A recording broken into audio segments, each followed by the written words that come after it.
గత 2 రోజులుగా ఎడతెరిపి లేకుండా కురుస్తున్న వర్షాల వలన మామిడిపల్లి గ్రామంలోని బైరాన్ చెరువులను పరిశీలించిన ఈవో శ్రీధర్ స్వామి మరియు ఇనాయత్ పాషా.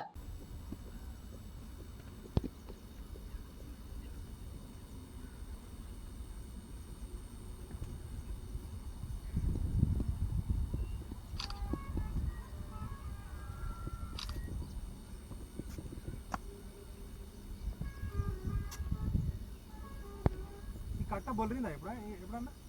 ఎప్పుడో నేను చిన్నగా ఉన్నప్పుడు ఇక్కడ నుంచి బొంగాలు పడిన ఉండే. నాకు కూడా అంత ఐడియా లేదు.